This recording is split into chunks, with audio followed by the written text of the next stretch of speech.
Okay guys, so today I am covering the furthest that White Forest got in the entire YCS Providence. I'm going to be doing a misplay analysis of the final game of White Forest. Now this guy did make it to day 2. Technically he didn't top because this was a top 32 event. I think he would have been in the top 64. And I'm not covering the first game of this match or the match in round 4 of Swiss because this is, I think, the most interesting game for misplay analysis.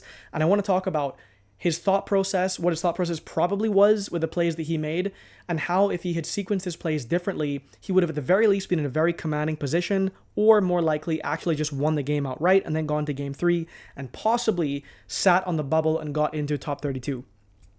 Okay, so the game starts here. He is going first, so this is post side game 2, and the Fire King player, so this is Fire King against White Forest, pure, no Fiendsmith, will start by dropping a Perulia.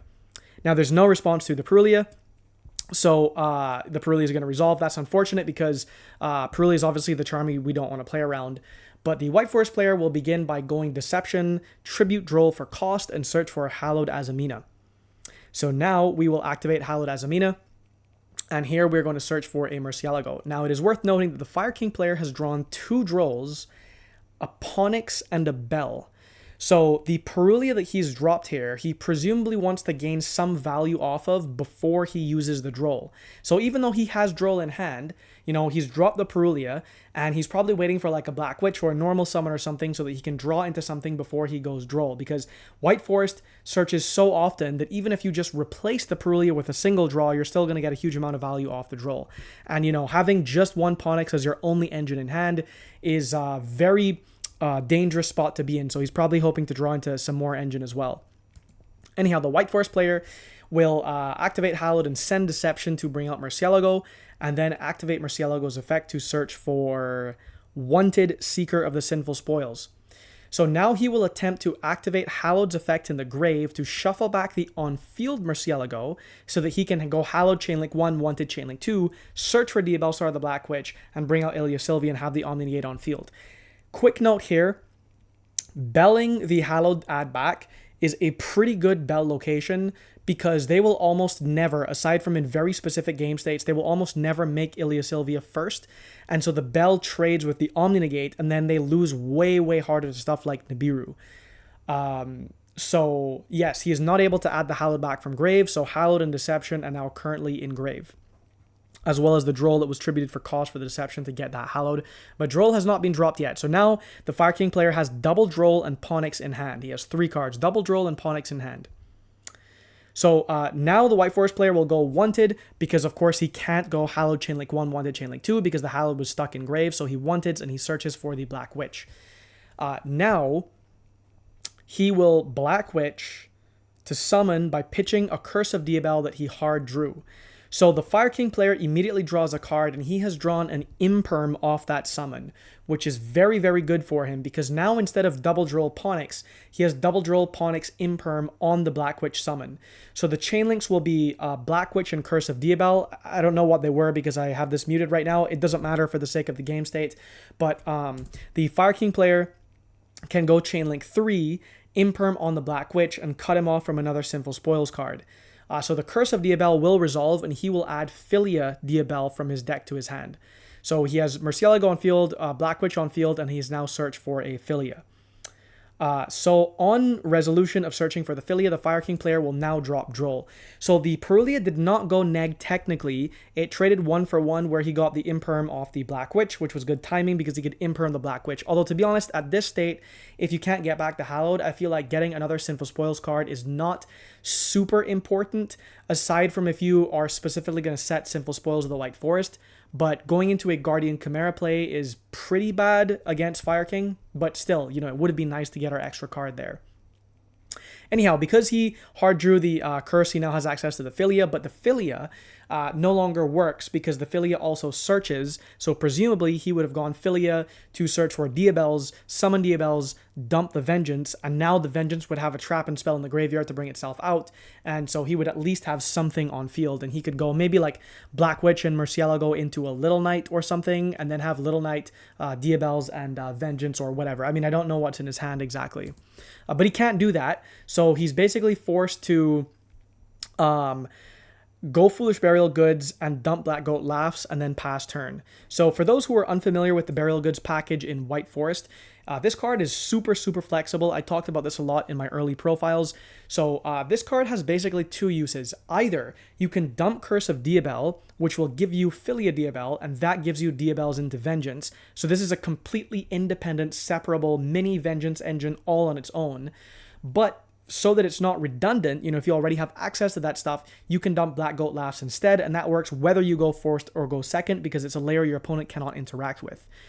So Black Goat Laughs is extraordinary in certain matchups, like Detonator, for example, but then very underwhelming in other matchups, like maybe some of the Mitsurugi stuff or the Malice stuff, depending on what they're going for.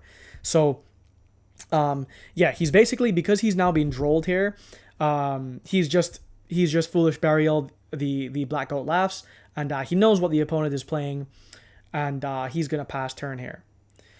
So remember, the Fire King player has he has Droll and Ponix, and I think he has drawn into a Garunix. So none of his cards are known right now. He's going to look in the opponent's grave, he's going to look in the White Forest player's grave, and read Black Goat Laughs. And for those who are unfamiliar, Black Goat Laughs does not negate effects. You can banish it from the grave, and then your opponent cannot activate the on-field effects of monsters with the name called by Black Goat Laughs. So because he doesn't know that Ponix is in the Fire King player's hand, he can't preemptively use Black Goat called Ponix. And it can't be Ponix Chainlink 1, Black Goat Chainlink 2, because Black Goat stops the activation, it doesn't negate, and Ponix would already have activated. So there is no way to respond to the Ponix right here unless he had drawn a Veiler. So he will activate Ponix, and Ponix gives you access to the Sanctuary, and Sanctuary, of course, gives you access to the field spell, and that's how you get your entire engine rolling. Because normally you would, Sanctuary, Fire King Island, pop Ponix, and get access to Garunix or whatever, but in this case, he's actually drawn the Garunix already, so he's going to Fire King Island, pop the Ponix, and he's going to search for a Kirin here. So, getting to the misplays in a second is basically on the crackback where the misplays start to add up. So the entire Fire King player's hand, or almost the entire Fire King player's hand, is about to be known because he reveals the Garunix in hand. Okay, so now here's an important interaction. So because the Ponix was destroyed, the Garunix can special summon itself from hand, and the Black Goat Laughs is chained to the effective special from hand, and it calls Garunix. So the Garunix will still be special summoned, because Black Goat only says you can't activate the on-field effects, but Garunix's other effect, to destroy, is an on-field trigger effect. So by resolving or having Black Goat Laughs resolve before the Garunix hits field, he will not be able to activate its trigger effect. So that's pretty important because that cuts Fire King off of one of the ways for them to continue playing. But because he's already drawn the Kirin, this is a really bad spot for the White Forest player to be in because he doesn't really have anything. And so Kirin and Garunix alone are super good resource economy. And that's why the deck has been able to play at the YCS. Now, the Fire King player is going to pass turn. He does not run over Murcielago or Black Witch because both of those will float. The Murcielago secret effect searches for a Sinful Spoils spell, and then the Black Witch can bring itself back out and set a Sinful Spoils. So presumably, the Fire King player is not choosing to run over the Black Witch, for example, which he can do because Murcielago decreases the attack by 500, but I think Garunix is 27, so he could still run over the Black Witch, but he just doesn't want to float the effects. So instead, he's just going to leave Garunix on field because he knows that he has Kirin, and he's going to have the Ponix added back to hand. So so here the White Forest player, this is where the problems start. Okay, so he knows Ponix in hand, he knows Kirin in hand, he does not know Droll. Now, the first mistake, some of you may have noticed, is that in the end phase of his last turn, he did not reset Deception. He sent Deception as material for Hallowed, and if Deception is sent while face up in the end phase, it can reset itself. So if he had remembered to do that, he would have had the Deception on field, he could flip it face up, and that would be a free send off of the Hallowed. But this is the game state we're in. Okay, he's probably tired. This is day 2. He's having a long weekend. He definitely knows all of this anyhow. So there's no need to bash anybody in the comments, guys, okay? So anyhow, he's going to activate Hallowed. Now that we've accepted this game state, here's where the mistakes start coming in. So he's going to activate Hallowed's effect in the grave. And he wants to add the Hallowed back to hand. And so he shuffles back the Murcielago on field back into his extra deck to add Hallowed to hand. So what he should have done instead is with Murcielago and Black Witch on field, he could have turned them into a Little Knight. Now, because he's playing pure, there's no way he doesn't have a Little Knight in his extra deck. So if he turns Murcielago and Black Witch into a Little Knight, he can use the on-summon effect of Little Knight to banish a card on field. Now, on summon, he can target the Sanctuary, banish the Sanctuary, okay? And that will cut the Fire King player off of using the Quick XYZ effect of Sanctuary, because he can Quick XYZ into the Grunix Eternity, and that Raigekis the field. So if he had just started by summoning Little Knight, this would have firstly turned off the Grunix XYZ board wipe, and it would have put the Murcielago in grave so that you could for free add back the Hallowed instead of losing a body on field that could, even if he wasn't making a Little Knight, you know, in lots of game states it's very important that you have a Light and Dark Chaos Angel or whatever. So you would never want to use a free body for no reason on field to get back that Hallowed. You could just make the Little Knight, cut off, completely get rid of Sanctuary, so cut off that XYZ play. And then however the Fire King player chooses to play, you're going to have the Little Knight to dodge something. So I'll get back to that in a moment later. And also, you probably wouldn't Little Knight banish the Grunix, because then he could just go Chainlink to Kirin and destroy the Grunix. And then if you try to add Little Knight Chainlink 3 to that and banish the Grunix again, he'd still be able to summon the Kirin by popping the Ponix in hand. So you should not be targeting the Grunix here regardless. You should probably just be targeting the Sanctuary to guarantee that they can't make the XYZ play. Or you could have banished, I guess, Fire King Island and just left the Little Knight on field until after all that stuff resolved. Okay, so continuing now, he is going to activate Philia. So he has the Hallowed in hand. Okay, so he's gotten rid of his Murcielago, and now he's going to activate Philia. And the Philia is going to give him, you'll see in a moment, he's looked in his grave. He does have a trap in Curse of Diabel, and he has a bunch of spells, and he's going to add Vengeance. And now on res, he's going to get Drolled. Now, the thought process for him for adding Vengeance here is that Vengeance is a Sinful Spoils card. And don't complain, guys, okay? The pro burpers outnumber the anti-belchers. I don't want to hear anyone complaining in the comments. So, because he did not reset Deception in the end phase of his last turn, he does not have a Sinful Spoils card, so the Hallowed that he used the body on board for inefficiently to add back to hand, the Hallowed doesn't even do anything without a Sinful Spoils card. So he's Phillying to get the Vengeance, to use that as a Sinful Spoils card, to summon, presumably, an Ilia Sylvia, have the Vengeance engraved, bring the Vengeance back out of grave, and then because he has Diabel Star the Black Witch, which is a Diabel monster, the Vengeance card will not only have its pop, it'll also have the summon. So that's probably his thought process here. But he's now super giga ultra punished because he was Drolled here. So whatever other extender he may have had in hand, he can't use. So now he's going to activate Hallowed.